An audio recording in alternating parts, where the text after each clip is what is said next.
Hello friends, स्वागत है आप सभी का नई वीडियो में।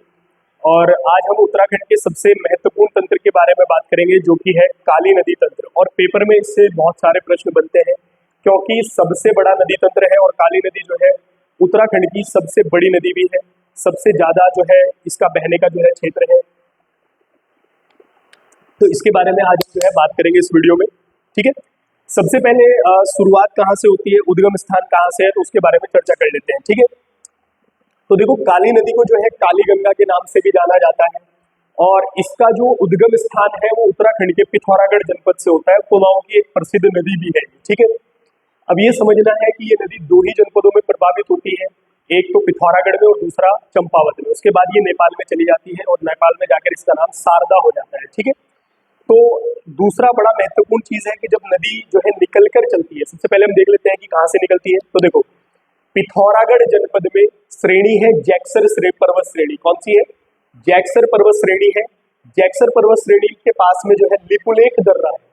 लिपुलेख दर्रे के बारे में आपने सुना होगा, जो तिब्बत को जो है पिथौरागढ़ से जोड़ता है और यहीं से कैलाश मानसरोवर यात्रा जो है प्रवेश करती है उधर की साइड। ठीक है, कैलाश मानसरोवर यात्रा के बारे में भी आपने पढ़ा है। ठीक है, तो लिपुलेख दर्रे के पास व्यास आश्रम और वहां पर क्षेत्र है काला पानी नामक क्षेत्र, और वहां से प्रभावित होती है हमारी कौन सी नदी? तो वहां से प्रभावित होती है हमारी काली नदी। ठीक है, काली नदी का उद्गम स्थान लिपुलेख दर्रा, व्यास आश्रम, काला पानी नामक क्षेत्र या जैक्सर श्रेणी या पिथौरागढ़ जनपद, कुछ भी आप कह सकते हैं, जहां से ये प्रभावित होती है। ठीक है, उसके बाद सबसे इंपॉर्टेंट है काली नदी की सहायक नदियां। आप एक चीज ध्यान रखना कि जब काली नदी मिलकर चलती है तो ये बिल्कुल सीमा पर से जो है प्रभावित होती है, किसकी? पिथौरागढ़ की। ठीक है, तो अगर हम बात करेंगे, इधर हमारे नेपाल है, क्या है? नेपाल है। नेपाल से हमारे 3 जनपद सीमा बनाते हैं, पिथौरागढ़, चंपावत और उधम सिंह नगर। ठीक है, अंतर्राष्ट्रीय सीमा बनाता है। सबसे लंबी अंतर्राष्ट्रीय सीमा पिथौरागढ़ ही नेपाल के साथ बनाता है। ठीक है, तो ये जब नदी हमारी बनकर चलती है तो सबसे पहले इसमें एक नदी आकर मिलती है जो बहुत ही इंपॉर्टेंट है। इसकी पहली सहायक नदी है, नाम है कुठी यांगटी। क्या है? कुठी यांगटी। ठीक है, तो सबसे पहले काली नदी में जो नदी आकर मिलती है उसका नाम है कुठी यांगटी नदी। अब कुठी यांगटी नदी निकलती कहाँ से है? तो ये जैक्सर श्रेणी के पश्चिमी ढाल से निकलती है। कहाँ से निकलती है? जैक्सर श्रेणी के पश्चिमी ढाल। ये जो जैक्सर श्रेणी है, इसका ये पश्चिमी जो क्षेत्र है, ढाल है, इस साइड, उस साइड पूर्वी ढाल है, इस साइड पश्चिमी ढाल है। तो ये जैक्सर श्रेणी के पश्चिमी ढाल से निकलती है। कौन सी नदी है? तो ये हमारी नदी है कुठी यांगटी। और कुठी यांगटी सबसे पहली सहायक नदी है, किसकी? काली नदी की सहायक है सबसे पहली। अब ये काली नदी में मिलती कहां पर है? तो जहां पर मिलती है ये जगह है गुंजी, और गुंजी पिथौरागढ़ का एक स्थान है, एक जगह है। तो गुंजी में जो है ये काली नदी से मिल जाती है। ठीक है, अब एक इंपॉर्टेंट प्रश्न और पेपर में बनता है, इस कुठियांगटी नदी की 3 सहायक नदियां हैं जो पेपर में पूछी जाती है। सबसे पहली सहायक नदी है संगचुम्बना। कौन सी है? संगचुम्बना। ठीक है, पहली सहायक नदी है संगचुम्बना। फिर दूसरी सहायक नदी है निरकुट। कौन सी है? निरकुट। ठीक है, और फिर तीसरी सहायक नदी है थुमका। क्या है? थुमका। ठीक है, तो देखो, हमने सबसे पहले कुछ भी नहीं किया। हमने काली नदी को जब हम निकाल कर चले तो सबसे पहले गुंजी में काली नदी में एक नदी मिलती है कुठियांगटी, जो कि काली नदी की सबसे पहली सहायक नदी है। और निरकुट, संगचुम्बना और थुमका जो है ये कुठियांगटी की सहायक है, और कुठियांगटी जो है वो किसकी सहायक है? काली नदी की सहायक है। ठीक है, अब चलते हैं आगे।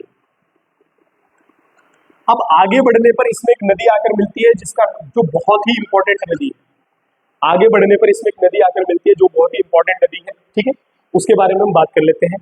नदी का नाम है पूर्वी धौली गंगा। कौन सी है? पश्चिमी धौली गंगा तो हम पढ़ चुके हैं। तो नदी का नाम क्या है? पूर्वी धौली गंगा। ठीक है, अब पहले ये नदी निकलती कहां से है इसके बारे में बात कर लेते हैं। ठीक है, तो ये 2 धाराओं में प्रभावित होती है। पहले निकलने का स्थान देखते हैं, तो एक गोवान खान हिमनन। गोवान खान हिमनन। तो देखो, गोवान खान हिमनन से निकलने वाली 2 नदियां हैं। एक नदी का नाम है लिस्सर नदी। कौन सी है? लिस्सर। ठीक है, और दूसरी नदी का नाम है दारमा। तो गोवान खान हिमनन से निकलने वाली 2 नदी लिस्सर और दारमा, इन दोनों के मिलने से जहां पर ये मिलती है ये जगह है तेजांग। कौन सी है? तेजांग। और आगे जो है बनने पर मिलती है, इन दोनों के मिलने पर बनती है पूर्वी धौलीगंगा नदी। यानी कि गोवान खान इंजन से निकलने वाली लिस्सर और दारमा जब तेजांग में आपस में मिलती है तो फिर बनती है पूर्वी धौलीगंगा। यानी कि हम ये कह सकते हैं कि जो पूर्वी धौलीगंगा की सहायक नदियां हैं वो लिस्सर और दारमा दोनों पूर्वी धौलीगंगा नदी की सहायक नदियां हैं। ठीक है। अब पूर्वी धौलीगंगा नदी जो है मिलती कहां पर है काली नदी से? तो ये मिलती है खेला नामक स्थान पर। कहां पर? खेला, या फिर बोलते हैं तवा घाट। ठीक है, खेला नामक स्थान पर या फिर बोलते हैं तवा घाट में जो है पूर्वी धौलीगंगा नदी जो है वो काली नदी से मिल जाती है, और लिस्सर और दारमा दोनों पूर्वी धौलीगंगा नदी की सहायक है। ठीक है। मिलने से पहले पूर्वी धौलीगंगा में एक नदी और मिलती है जिसका नाम है सोलायांगटी। क्या है? सोलायांगटी। कई बार पेपर में पूछ लेता है वो। ठीक है, कि सोलायांगटी नदी किसकी सहायक है? तो सोलायांगटी नदी पूर्वी धौलीगंगा की सहायक है। लिस्सर और दारमा भी पूर्वी धौलीगंगा नदी की सहायक है, और दोनों जो है खेला यानी कि तवा घाट नामक स्थान पर किससे मिल जाती है? काली नदी से मिल जाती है। ठीक है। उसके बाद आगे बढ़ते हैं। आगे जो बढ़ेंगे तो सबसे इंपॉर्टेंट नदी आकर इसमें मिलेगी, ठीक है, काली नदी में, जिसका नाम है गौरी गंगा। और ये संगम तो पेपर में कई बार पूछा गया है। ठीक है। तो आगे बढ़ने पर जो है काली नदी में गौरी गंगा नदी मिलेगी, और गौरी गंगा नदी जो निकलती है वो मिलम हिमनन से निकलती है। कहां से निकलती है? मिलम हिमनन से। ठीक है। तो आगे बढ़ने पर गौरी गंगा नदी जो है मिलम हिमनन से निकलकर, और जहां पर मिलती है ये सबसे प्रमुख जगह है, नाम है जौल जीबी। क्या है? जौल जीबी। ठीक है।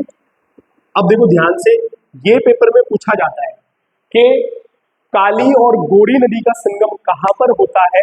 तो वो जौल जीबी पिथौरागढ़ में होता है, और यहीं पर मेला भी लगता है। काली और गौरी के संगम पर जौल जीबी मेले के रूप में जिसको जानते हैं, तो जौल जीबी मेला पिथौरागढ़ में लगता है, और काली गौरी का संगम भी कहां पर होता है? पिथौरागढ़ में ही होता है। ठीक है। उसके बाद आगे बढ़ने पर हम आगे देख रहे हैं, आगे बढ़ने पर इसमें नेपाल से एक नदी आकर मिलती है, क्योंकि इधर बगल में नेपाल है ना, नेपाल से एक नदी आकर मिलती है, रूपालिया। बस याद रखना, कई बार अगर पूछ ले तो पेपर में आ सकता है। रूपालिया नदी नेपाल से आती है, और जो है किससे मिल जाती है? काली नदी से मिल जाती है। ठीक है। उसके बाद आगे बढ़ते हैं। रूपालिया नदी जो है नेपाल से आकर काली नदी में जो है मिल जाती है। ठीक है। अब देखो ध्यान से, अब काली नदी आगे बढ़ती है तो इसमें सबसे प्रमुख नदी आकर मिलती है, सबसे प्रमुख नदी है जिसको कुमाऊं की पवित्र नदी के नाम से भी जाना जाता है। नाम है सरयू। नाम है नदी का सरयू। ठीक है। अब सरयू नदी आती कहां से है? तो ये बागेश्वर से निकलती है। कहां से निकलती है? बागेश्वर। ठीक है। और बागेश्वर में कहां से? तो जगह है सरमूल झुंडी। क्या है? सरमूल झुंडी। सरमूल झुंडी बागेश्वर से निकलकर सरयू नदी जो है, अब ये कहां पर काली नदी से मिलेगी? तो जहां पर मिलेगी वो स्थान है पंचेश्वर। क्या है? पंचेश्वर। ठीक है। तो पंचेश्वर में जो है काली नदी से सरयू नदी आकर मिलती है, और सरयू नदी को जो है कुमाऊं की पवित्र नदी के नाम से भी जाना जाता है। अब सरयू नदी भी जो है अपने आप में एक तंत्र है, जिसके बारे में हम अभी बात करेंगे, क्योंकि यहाँ पर जगह कम है हमारे पास, इसलिए बना नहीं पाएंगे। ठीक है। तो सरयू नदी जो है पंचेश्वर में काली नदी से मिल जाती है। उसके बाद काली की जो अंतिम सहायक नदी है, एक नदी आकर मिलती है इसमें, नाम है लधिया। क्या नाम है? लधिया नदी। और लधिया नदी काली में जो है वो चूखा चंपावत में मिलती है। कहां पर? चूखा चंपावत में। ठीक है। तो चूखा चंपावत में काली नदी से लधिया नदी मिलती है, जो नैनीताल के गजार क्षेत्र से निकल या गजार स्थान से निकलकर आती है। ठीक है। और जाकर चूखा चंपावत में काली नदी से मिल जाती है, जो कि काली नदी की अंतिम सहायक नदी है। ठीक है। उसके बाद मैं आपको बता देता हूं, यहाँ के बाद जो है काली नदी जब पहुंचती है तो ये टनकपुर चंपावत में पहुंचती है, जहां पर ब्रह्मदेव मंडी है या पूर्णागिरि शक्तिपीठ है। वहां पर ब्रह्मदेव मंडी के बाद जो है काली नदी शारदा के नाम से नेपाल में प्रवेश कर लेती है। ठीक है। और करनाली और घाघरा नदी, जो दो नदी है, घाघर या करनाली नदी, वो नेपाल में इससे मिल जाती है। ठीक है। हमारे उत्तराखंड में इसका प्रवाह केवल ब्रह्मदेव मंडी तक ही है। ठीक है। और ये उसके बाद पूर्णागिरि शक्तिपीठ जहाँ पर है उसके बाद ये जो है नेपाल में प्रवेश कर जाती है शारदा के नाम से। यहाँ से लेके यहाँ तक इसका नाम काली गंगा या काली नदी है। उसके बाद ये जो है कहाँ प्रवेश कर जाती है, नेपाल में प्रवेश कर जाती है। और नेपाल में जो है कर्णाली और घाघरा से दो नदियां मिलती हैं। ठीक है, अब ये देख लेते हैं काली नदी जब निकलकर चली वहां से और ये टनकपुर तक जो इसकी लंबाई है उत्तराखंड में वो 252 किलोमीटर है। कितनी है? 252 किलोमीटर। उत्तराखंड की सबसे लंबी नदी है काली नदी। ठीक है, तो उम्मीद है आप सब लोगों को ये समझ में आया होगा काली नदी तंत्र। अब हमने मिलाई है इसकी सबसे प्रमुख सहायक नदी जिसका नाम है सरयू नदी। तो सरयू नदी को हम अलग से पढ़ते हैं क्योंकि इसकी महत्वता है तो ये पेपर में पूछी जाती है।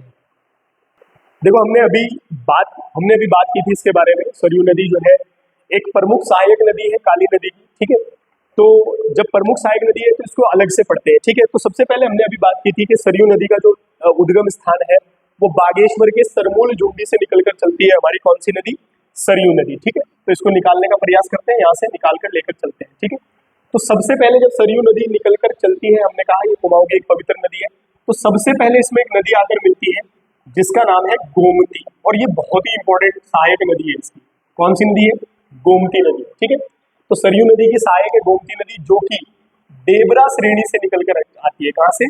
देबरा श्रेणी से। तो देबरा श्रेणी से निकलने वाली गोमती नदी जहां पर सरयू नदी में मिलती है तो ये जगह है बागेश्वर। क्या है? ये संगम है बागेश्वर। यानी कि सरयू और गोमती नदी के संगम पर बसा है बागेश्वर। और पेपर में ये प्रश्न पूछा जाता है बहुत बार। अगर बागेश्वर नहीं देगा तो आपको दे देगा भटकोट। क्या दे देगा? भटकोट। ठीक है, याद रखना। तो बागेश्वर और में जो है गोमती और सरयू नदी का संगम होता है। ठीक है, उसके बाद एक चीज और ध्यान रखना सरयू नदी के बारे में कि सरयू नदी जब बागेश्वर से निकलकर चलती है तो ये जो है अल्मोड़ा और पिथौरागढ़ और चंपावत का बॉर्डर बनाते हुए चलती है और फिर जाकर काली नदी से मिल जाती है। ठीक है, तो देखो ध्यान से आगे बढ़ने पर इसमें जो है अल्मोड़ा से आने वाली एक नदी मिलती है जिसका बड़ा ही इंपॉर्टेंट नदी है जिसका नाम है पनार नदी। कौन सी नदी है? पनार नदी, जो कि अल्मोड़ा से आकर जो है मिलती है किसमें? सरयू नदी में। ठीक है, कौन सी नदी है? पनार नदी।